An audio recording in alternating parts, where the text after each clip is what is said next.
ढींग शहर के मेला मैदान में आस्था सहयोगियों का 3 सूत्रीय मांगों को लेकर चल रहा अनिश्चितकालीन धरना तीसरे दिन भी जारी रहा। बता दें, धरना स्थल पर किसान नेता नेम सिंह फौजदार पहुंचे और साथ ही आशा सहयोगियों से बातचीत की और उनके आंदोलन को समर्थन भी दिया। उन्होंने कहा कि ये आशा सहयोगियों के अधिकारों की लड़ाई है और इसे मिलकर लड़ा जाएगा।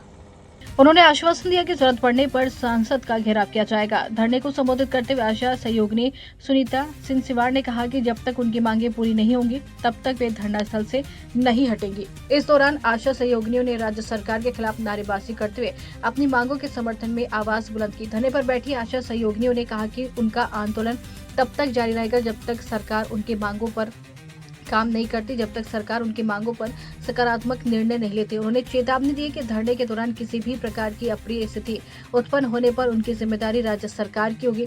आशा सहयोगिनियों ने बताया कि वे वर्षों से राष्ट्रीय स्वास्थ्य मिशन NHM के तहत ग्रामीण और शहरी क्षेत्र में स्वास्थ्य सेवाओं को जन जन तक पहुंचाने में महत्वपूर्ण भूमिका निभा रही। मातृ एवं शिशु स्वास्थ्य, टीकाकरण, परिवार कल्याण, जन जागरूकता और विभिन्न स्वास्थ्य कार्यक्रमों के सफल संचालन में उनका योगदान अहम है, लेकिन इसके बावजूद उनके अनेक कार्य अनुरूप मानदेय और सुविधाएं उनको नहीं मिले। उन्होंने कहा कि पूर्व में कई बार सरकार और प्रशासन को ज्ञापन सौंपे जा चुके, लेकिन अब तक उनकी मांगों पर संतोषजनक समाधान नहीं हुआ। कम मानदेय और सीमित सुविधाओं के बावजूद वे पूरी निष्ठा और अपने दायित्वों का निर्वहन करती हैं। आशा सहयोगिनियों ने संविधान नियम 2022 में शामिल किए जाने की मांग की। राज्य कर्मचारी तत्व श्रेणी के समकक्ष दर्जा दिया जाए, न्यूनतम 24,000 रुपए प्रति माह मानदेय सुनिश्चित किया जाए, सेवानिवृत्ति पर 10 लाख रुपए की एक मुश्त राशि और 12,000 रुपए मासिक वेतन दी जाए। ANM और स्वास्थ्य विभाग की अन्य भर्तियों में 50% आरक्षण दिया जाए। प्रत्येक माह 1 से 5 तारीख के बीच मानदेय का भुगतान सुनिश्चित किया जाए। केवल स्वास्थ्य विभाग से संबंधित कार्य ही किए जाएं, अन्यथा अन्य विभाग कार्यों में मुक्त रखा जाए। कार्य के दौरान दुर्घटना या मृत्यु होने पर उचित आर्थिक सहायता एवं परिवार के एक सदस्य को नौकरी दी जाए। सामाजिक सुरक्षा योजना, चिकित्सा सुविधाओं और बीमा लाभों का दायरा बढ़ाया जाए। आशा सहयोगिनियों ने स्पष्ट किया कि जब तक उनकी मांगों पर ठोस निर्णय नहीं लिया जाता तब तक उनका अनिश्चितकालीन धरना जारी रहेगा। देखिए, आंगनबाड़ी और आशा सहयोगिनी,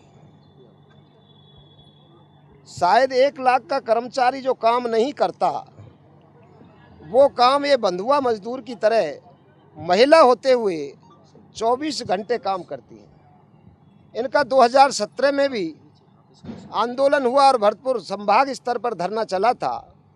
लगभग 1 महीना धरना चला और हमने पूरा साथ दिया। तब कुछ समस्याएं आंगनबाड़ी की खत्म हो चुकी थी, लेकिन आशा सहयोगिनी जो हैं उनकी कोई मांग आज तक पूरी ना हुई, ना कोई सुना।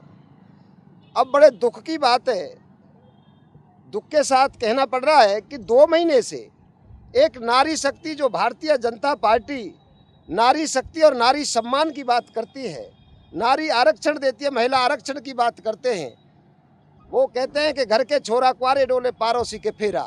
आज यहाँ CM साहब भी 4 दिन पहले आए थे, मंत्री जी हैं यहाँ से, गृह राज्य मंत्री, वो भी यहीं रहते हैं और महिलाएं उनके दरवाजे पर विगत 2 महीने से बैठी हैं। समाधानवाद की बात है, लेकिन समस्या सुनना तो मानव धर्म कहता है। जो नारी शक्ति और नारी सम्मान की बात करने वाली पार्टी है, वो आज नारी इस 48 के टेम्परेचर में एक खुले आसमान के नीचे यहाँ बैठी है 2 महीने से। इससे ज़्यादा नारी का अपमान नहीं हो सकता। मैं इनको आमंत्रण दे रहा हूँ, 22 तारीख को नुमाइश मैदान में भरतपुर धौलपुर डीग के नौजवानों की लड़ाई हम लोग लड़ रहे हैं। बड़ी हुंकार सभा होनी है। इनकी लड़ाई प्रदेश स्तर पर हम लोग लड़ेंगे। 60,000 आशा बहनें हैं। इनके न्याय की लड़ाई के लिए चाहे हमको विधानसभा घेरनी पड़े, चाहे शहीद स्मारक पर धरना देना पड़े, हम इनके साथ, जब तक न्याय नहीं मिलेगा, इनके साथ लड़ेंगे।